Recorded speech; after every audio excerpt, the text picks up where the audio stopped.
our devotional studies from the book of Job as we continue looking at the question of suffering. I'm Pastor Greg Bing of Grace Bible Church in Fort Worth, Texas, and we're happy to have you with us today as we study God's Word. In our last study, we saw the beginning of God's response to Job and his three friends, and it was certainly not what they expected. God does not really address the issue that they have been dealing with in their entire dialogue, and that is that God's dealings with the wicked and his dealings with the righteous, and the particular question of why Job is suffering as he is. As he begins this answer, God rebukes Job. He rebukes his words, words that he says are spoken without knowledge, words that have obscured or darkened counsel, wise counsel. And God questions Job. He doesn't really discuss things with Job. He questions Job about the created universe, emphasizing God's power and God's wisdom in not only creating all things and placing them in motion, but also maintaining them so that the world continues to function as it does. In Job chapter 38, he deals with primarily the inanimate creation, things like the earth itself and the sea and the winds and the seasons and things like that. In Job chapter 39, he focuses on animate creation, the birds and the beasts of various kinds that he discusses. In our study last time, we began looking at Job chapter 38, verses 4 through 7, where he begins with the earth and its foundations. And he asks Job in verse 4, "Where were you, Job, when I laid the foundations of the earth? Tell me, if you have understanding," which he claimed to have. In verse 5, he says, "Who determined its measurements? Who measured the earth and determined the size of it?" He says, "Surely you know." Job was not there to see these things. He can't answer these questions because he wasn't there. He knows nothing about how they were done. He has a little bit of knowledge about some of the things that God has created. He knows that the earth hangs in space on nothing, but he doesn't know how. And he certainly doesn't know how it's held there in place. In Job chapter 38, verses 8 through 11, we move on and he talks about the seas and the oceans. Vast bodies of water that cover about 71% of the surface of the earth. And yet, they are vastly unexplored. And so in verse 8, he asks Job, he says, "Who shut in the sea with doors when it burst forth and issued from the womb?" From the time that God created the seas, when he gathered together the lands and gathered the seas together and made the dry land appear in Genesis chapter 1, verses 9 and 10, from that very beginning, who shut the seas in so they didn't overflow the land? Who kept them separated? He says, "Who did that? Was it you, Job?" He says in verse 10, he says, "When I fixed my limit for the seas and the oceans, and I set the bars and the doors, I set the controls." Verse 11, "When I said, 'This far you may come, but no farther, and here your proud waves must stop.'" God gives those commands. God controls the oceans. He created them. He controls them. He keeps them in their beds, and he keeps the waves from overwhelming the earth. He's the one who controls all that. Certainly not Job. In verses 12 through 15, he moves on and he talks about the light, but in particular, morning light, dawn, and how it appears each day. He asks Job in verse 12, "Have you commanded the morning since your days began, and caused the dawn to know its place?" Job, are you the one who commands the morning to come each day? Are you the one who caused the dawn to know when it should happen every day, to know its place? Because every day the morning light comes. Every day. How does this happen? Well, it's caused by processes that God put in place. It has to do not only with the revolution of the earth around the sun, but also with the rotation of the earth on its axis, that every day the sun comes up. Verse 13, it says, "That it may take hold of the ends of the earth." This is something that everyone sees on the earth, everywhere. He says, "And the wicked are shaken out of it." The wicked who like to do their deeds at night don't like to see the morning come, because that forces them back indoors so they can't continue to do their wicked and evil deeds. He says in verse 14, he says, "It forms like a clay seal," or a clay under a seal. And he says, and it stands out like a garment. Now the picture here, the word form literally means it turns. The idea here is a cylindrical seal made out of clay. That is used to sign important documents, official documents. And it's just that seal is put on there by rolling that cylinder. And he says, kind of like the dawn. The dawn rolls out each day across the earth like a cylindrical clay seal. That's what he's picturing. He says, and it happens every day. How does that happen, Job? How does it occur? In verse 16 through 18, he talks about the depths of the sea and the earth and the breadth of the earth. He says in verse 16, Job, have you entered the springs of the sea? These are the deep springs in the ocean depths. The ocean depths are very vast and probably one of the most unexplored regions on our world.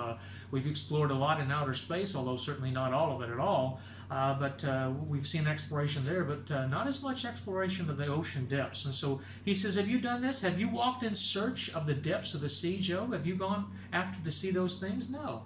He says in verse 17, have the gates of death been revealed to you? Have you seen the doors of the shadow of death? The abode of the dead, it's called Sheol in Hebrew in the Old Testament, and Hades, the Greek word of the New Testament, is believed to be under the earth. It's described in Matthew 12:40 as being in the heart of the earth. Philippians 2:10, Revelation chapter 5, verse 13 is described as those things that are under the earth. You've got in heaven, on earth, and under the earth, and people believe that. He asked Job, have you been there? Do you know where the gates are? Do you know how to get into those places? He says in verse 18, have you comprehended the breadth of the earth? Now, man, with his exploration of the heavens and the astronauts and telescopes and things, we've certainly figured out and know more about the breadth of the earth. But in Job's day, no, he didn't know much at all. He says, have you comprehended how wide and how the breadth of the earth? He says, tell me if you know all this, which you claim that you do know things. And again, we see the poetic irony of God. Again, not to mock Job or humiliate him, but to humble him. Verse 19 through 21, he goes on and he talks about light and darkness itself. And he asks Job in verse 19, where is the way to the dwelling of light? He says, in darkness. Where is its place? Do you know where the light dwells, Job? Do you know where the darkness dwells? He said that you may take it to its territory, that you may know the path to its home, that you may take light back where it belongs and darkness where it belongs. Do you know? He says, verse 21 is interesting. He says, do you know it because you were born then? And he says, when did light begin? When did God create light and darkness? Well, in the beginning, it says, God said, let there be light, and there was light, and God divided the light from the darkness. He created both. He says, well, do you know where it is because you were born then? Well, certainly he wasn't. He says, because the number of your days is great? No, the number of Job's days were not that great. So he says, you don't know these things, Job. In verse 22 and 23, he talks about the snow and hail, and God describes them being in places like treasuries or storehouses. He says in verse 22, have you entered the treasury of snow? Or have you seen the treasury of hail? Do you know where it's kept? He says, verse 23, these are things that God has reserved for his own purpose, for times of trouble, for battle and war. We know that one of the judgments on Egypt in the Exodus, one of the plagues was hail. One of the plagues in the book of the Revelation is going to be hail as well. So God knows where these things are and has reserved them for his own purposes. Job does not.